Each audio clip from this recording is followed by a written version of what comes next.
Bonjour et bienvenue sur les clés de la réno. Vous vous lancez dans la rénovation ? Alors vous êtes au bon endroit.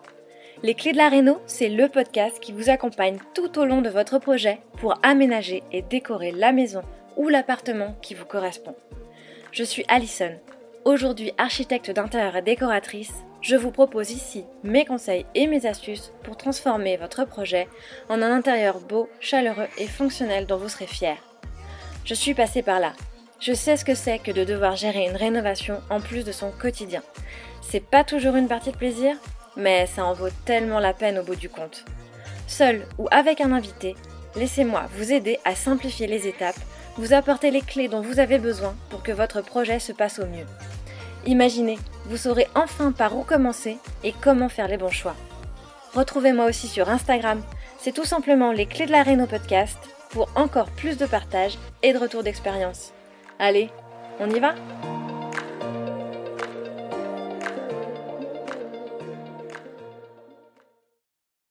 Hello les rénovatrices et les rénovateurs et bienvenue dans ce nouvel épisode de Les Clés de la Réno, le podcast. Je suis vraiment super contente d'être aujourd'hui avec vous à nouveau pour ce nouvel épisode et on va parler d'un sujet qui revient souvent dans mes discussions aménagement intérieur avec mes clients le plus souvent ou les personnes que j'accompagne dans leur rénovation avec les coachings. C'est effectivement et inévitablement la question de la cuisine. Cuisine ouverte, cuisine fermée, laquelle choisir, pour quel type de configuration opter. Parce qu'effectivement, la cuisine ouverte, est-ce vraiment une bonne idée ? C'est un véritable dilemme, car la cuisine ouverte, c'est vraiment devenu un classique de l'aménagement moderne. On l'a vu, revu, sous toutes les coutures. Mais est-ce qu'elle convient vraiment à tout le monde, à toutes les familles et surtout aussi à tous les types d'espaces ? On va explorer ce sujet ensemble en partant de ma propre expérience, parce qu'effectivement, moi-même, j'ai réalisé une cuisine ouverte dans ma précédente rénovation, dans ma précédente maison. Et aujourd'hui, j'ai tendance à me diriger plutôt vers une cuisine fermée dans ma nouvelle maison avec cette nouvelle rénovation. Et spoiler alerte, chaque choix a ses avantages et ses inconvénients, comme toujours. C'est pas parce que moi-même, je ferme ma cuisine que c'est forcément la solution pour tout le monde. Et alors, avant d'opter pour une cuisine fermée, effectivement, on a eu une grande cuisine ouverte avec un grand îlot central dans notre précédente maison. Et pour être complètement honnête avec toi, on adorait cette cuisine. On adorait ce côté convivial avec ce grand îlot. On était vraiment dans cette idée de la famille autour du même espace, de pouvoir discuter avec les enfants, de voir tout le monde quand il y en a qui sont dans le salon. C'était vraiment super agréable quand on recevait aussi, d'avoir les invités qui traînent comme ça un peu autour de l'îlot quand on est en train de finir de faire à manger. Ça crée vraiment une atmosphère beaucoup plus accueillante et beaucoup plus ouverte, beaucoup plus, qui se prête aux échanges. Naturellement, la cuisine ouverte, ça permet de fluidifier les circulations entre les espaces, entre les pièces et forcément, ça crée de la convivialité. On se sentait jamais vraiment à l'écart ou isolé quand on est en train de cuisiner et même donc en préparant les repas, on était finalement tous ensemble dans la même pièce. C'était comme une activité à part entière que de préparer les repas. Et puis, ce côté esthétique où la cuisine fait partie du salon, ça donne vraiment une impression de grandeur, d'espace, de volume. La circulation, elle est souvent plus fluide, ça crée une vraie cohésion dans la maison. C'est exactement ce que beaucoup de personnes recherchent aujourd'hui quand on crée une cuisine ouverte avec une grande pièce à vivre. Et ça, je le comprends totalement. Mais c'est là que ça peut se compliquer éventuellement parce que c'est pas forcément toujours ce qu'on souhaite quand on veut préserver une certaine intimité ou en tout cas un sentiment de chaleur dans un intérieur, le côté un peu plus cosy d'un espace avec une fonctionnalité bien définie. Parce que pour que la cuisine ouverte fonctionne bien, effectivement, il faut une bonne transition entre la cuisine et le salon. Les deux espaces doivent être visuellement connectés, mais aussi très bien délimités. Sinon, c'est le fouillis visuel et c'est pas agréable à vivre, ni à voir, ni à vivre. Il faut vraiment réfléchir à l'organisation des espaces, aux différents matériaux qui vont les constituer, à la circulation entre les deux. La cuisine, elle doit se fondre dans le décor puisqu'elle fait partie du décor.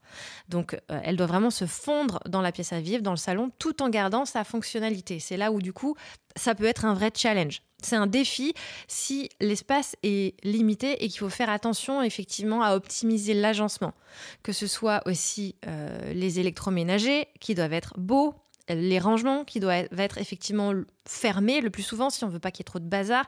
Tout doit être parfaitement intégré pour que l'ensemble soit harmonieux. On parle souvent d'une grande pièce à vivre, mais parfois une cuisine ouverte dans un petit espace, ça peut créer un effet de confusion visuelle. Voilà, quand finalement on ne sait plus où s'arrête quoi, surtout si on a décidé effectivement pour une question d'harmonie d'avoir un sol unique. Et l'îlot central, par exemple, ça peut vite devenir encombrant si la pièce est trop petite. Encombré parce qu'il y a toujours des trucs qui traînent dessus, encombrant parce qu'il peut être disproportionné et ça peut créer effectivement une transition un peu fluide et un sentiment de manque d'espace finalement. Ça peut devenir un peu un casse-tête visuel, un casse-tête à vivre. Donc, effectivement, une autre des conditions pour que la cuisine ouverte fonctionne, c'est d'avoir une grande pièce à vivre. Quand on est dans une toute petite pièce, la cuisine ouverte, elle peut vite devenir un obstacle dans la circulation et un piège à désordre aussi. Parce qu'effectivement, donc je l'ai dit, l'électroménager doit non seulement être pratique, mais aussi esthétique. Et c'est-à-dire que si tu n'as pas d'espace pour cacher tout ça, il faut que les équipements soient bien choisis pour se fondre dans le décor. Et même si tu as une grande pièce, alors nous c'était le cas, dans notre maison on avait une pièce à vivre qui faisait plus de 70 mètres carrés, donc forcément il y avait de l'espace, on avait pu optimiser les espaces de circulation et respecter les largeurs de couloirs qui sont préconisées dans les règles d'ergonomie. Et notamment, je me souviens très bien que notre îlot, on l'avait conçu pour qu'on ait 1,20 m entre l'îlot et le reste des meubles de la cuisine, du plan de travail. Et puis, de la même façon, on avait même plutôt 1,50 m, 1,60 m de part et d'autre. Donc, et malgré tout ça, il était très gros, un gros îlot central. Donc, ça permettait effectivement d'avoir des espaces et des circulations très fluides. Donc, avoir une grande pièce, c'est important, mais ça représente aussi beaucoup d'entretien et ça peut devenir du coup un vrai défi, d'autant plus quand tout est visible, même quand on n'a pas envie de la montrer et dès qu'il y a du désordre, en fait, la cuisine, on la voit malgré tout. Donc, ça peut être une source de stress, une source de charge mentale où finalement, pour que ce soit joli, il faut que rien ne dépasse, il faut que la vaisselle soit toujours faite et effectivement que tu l'aies pensée en l'état pour qu'elle reste belle. Et donc, effectivement, fort de cette expérience, on a aussi compris que le problème avec la cuisine ouverte, c'est qu'au bout d'un moment, il y a une usure du concept et il faut bien avouer que c'est un vrai engagement esthétique de chaque instant parce que c'est beau quand tout est rangé, que la cuisine elle est belle, comme je l'ai dit, mais au quotidien, surtout quand on commence à avoir des enfants en bas âge, la cuisine ouverte, elle peut vite se transformer en un petit bordel plus ou moins organisé. Et dès que la cuisine est en activité, on a forcément aussi les odeurs qui vont se répandre dans le reste de la pièce à vivre, le bruit des casseroles, le bruit de la bouilloire, le désordre, tout ça devient impossible à cacher et ça perturbe un peu éventuellement l'harmonie, la tranquillité de la maison. Passons maintenant à un autre point crucial qui n'est pas toujours évoqué dans les discussions sur la cuisine ouverte. J'ai un petit peu parlé de la bouilloire juste avant, mais le bruit, c'est un point qui a vraiment pesé lourd dans notre décision de fermer notre cuisine. Effectivement, ça dépend vraiment de chacun, de ses habitudes, de sa nature, mais aussi son mode de vie. Mais il se trouve que chez nous, mon conjoint est un lève tôt, voire un lève très tôt. Et avec nos enfants plutôt jeunes, ils sont aussi plutôt du genre lève tôt. Mais effectivement, comme moi je suis plutôt lève tarde, on avait des problématiques au moment du lever. Effectivement, il fallait faire en sorte que chacun puisse respecter le sommeil de l'autre et aussi que les enfants ne se lèvent pas au moindre bruit parce qu'ils sont un peu du genre. Et donc à l'époque, quand on avait une cuisine ouverte, dès que mon conjoint préparait son petit déjeuner, c'était la panique parce qu'effectivement, ça crée du bruit. Le bruit du micro-ondes, le bruit des placards, des portes qui s'ouvrent, le bruit de la machine à café et ça résonnait dans toute la maison naturellement puisque cuisine ouverte sur pièce à vivre avec en plus une mezzanine qui donnait directement sur les chambres, ça pouvait créer un peu d'écho éventuellement. Enfin, en tout cas, le bruit se répand rapidement et ça devenait mission impossible de faire en sorte que les enfants ne se réveillent pas trop tôt. Donc, pour tout dire, ça imposait à mon conjoint de ne pas se lever et d'attendre patiemment qu'il soit une certaine heure avant de pouvoir imaginer mettre le pied dehors. C'est pourquoi donc on est plutôt allé sur une cuisine fermée. Enfin, il se trouve que la maison qu'on achète avait une cuisine fermée.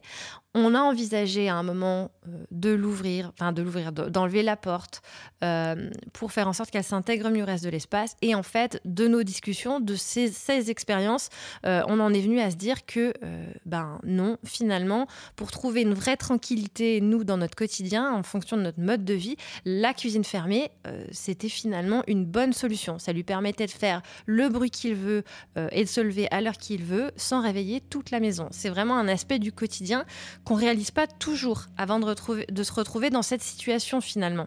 Parce qu'il y a un confort à avoir une cuisine un peu à l'écart. Ça crée vraiment un espace où le bruit est maîtrisé, où on ne vient pas interférer avec le reste de la maison.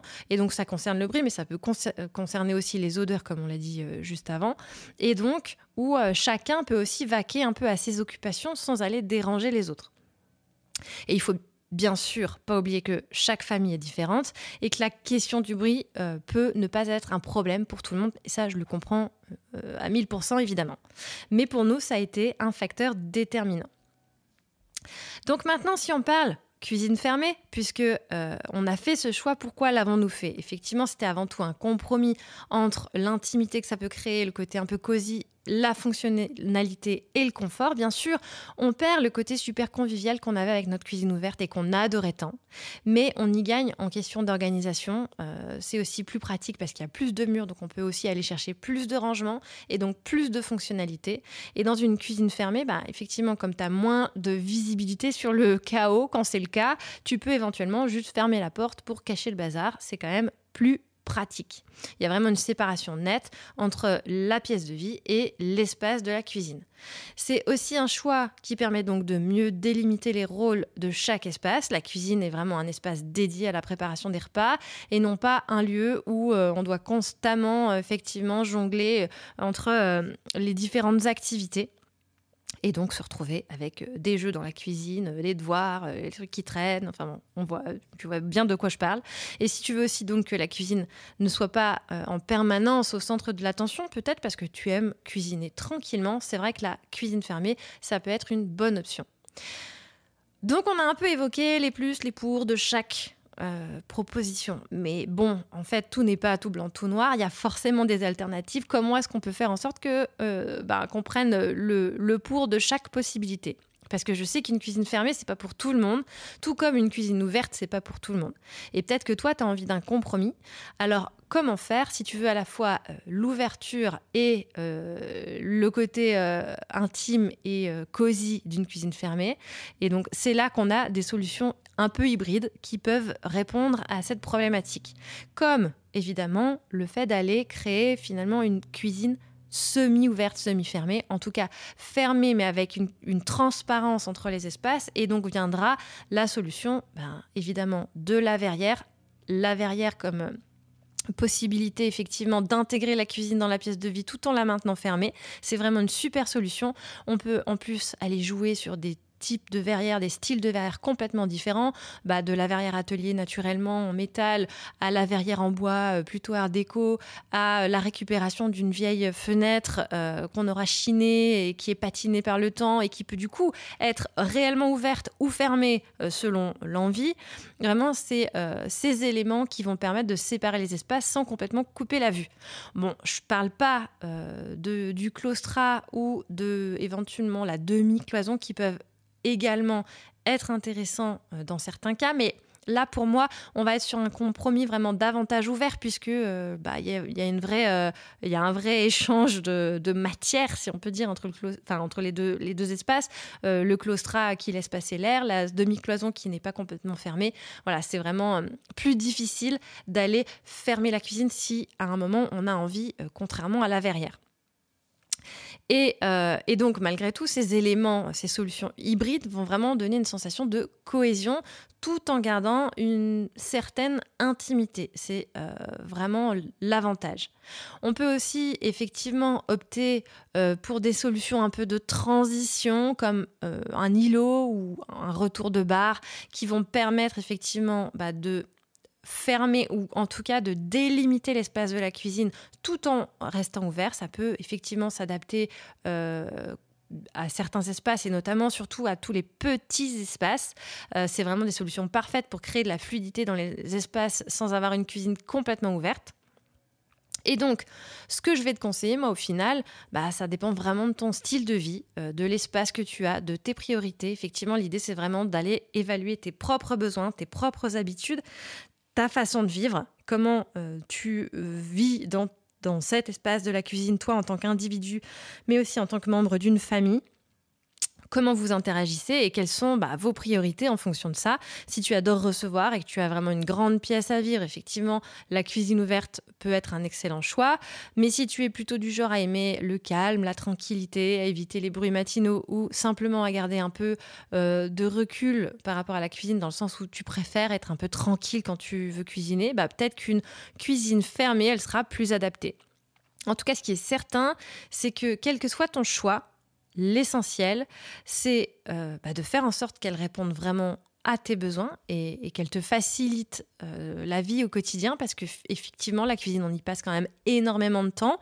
Donc, ça doit vraiment correspondre à qui tu es et à comment tu as envie de vivre cet espace. Et aussi, ça va être de penser l'harmonie entre les espaces. Effectivement, même fermée, une cuisine, elle doit rester esthétique. C'est quand même beaucoup plus agréable et elle doit être bien intégrée à l'ambiance de ton salon qui lui est adjacent. Donc, même si c'est fermé, pense quand même continuer entre les espaces et harmonie. Ne néglige pas effectivement l'aménagement global et l'harmonie entre les espaces. Donc, en conclusion, on peut dire qu'il n'y a évidemment pas de bonne ou de mauvaise réponse. Le choix entre cuisine ouverte et cuisine fermée, il va vraiment dépendre de ton espace, de ta famille, de tes habitudes, comme je l'ai dit. Chez nous, le choix de fermer la cuisine, il s'est imposé à nous après avoir testé plusieurs choses et pour des raisons de fonctionnalité et de confort, comme je te l'ai dit. Mais je sais que pour beaucoup d'entre vous, la cuisine ouverte va rester la meilleure solution parce que vous optez plutôt pour la convivialité et la fluidité entre les espaces. L'essentiel, c'est bien que ton aménagement il serve à la fois tes besoins pratiques et tes envies esthétiques. Alors, toi, quelle est ta vision de la cuisine idéale, ouverte, fermée, entre les deux ? Je t'invite à me dire ce que tu en penses sur Instagram. Surtout, je serais ravie d'avoir cet échange avec toi. Je serais ravie de savoir comment tu vas appliquer ces conseils dans ton projet et si tu te lances dans une rénovation, que tu veux être accompagné à chaque étape pour éviter les pièges, optimiser ton budget et créer la maison de tes rêves, je t'invite tout simplement à réserver un appel clarté avec moi. C'est vraiment l'occasion d'éclaircir tes besoins, identifier tes difficultés, voir concrètement comment je peux t'aider à avancer et à réaliser ton projet. Et tu trouveras le lien en description de cet épisode où tu peux aussi évidemment m'écrire sur Instagram. Je te remercie de ton écoute et je te dis à très bientôt. Si vous avez écouté jusqu'ici, c'est probablement que l'épisode vous a plu. Alors n'hésitez pas à en parler autour de vous, amis, famille, tous ceux qui rénovent sont les bienvenus.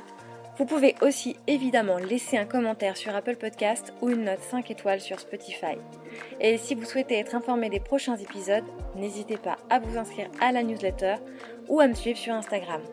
Le podcast, c'est fini pour aujourd'hui, mais je vous dis à très vite pour un nouvel épisode.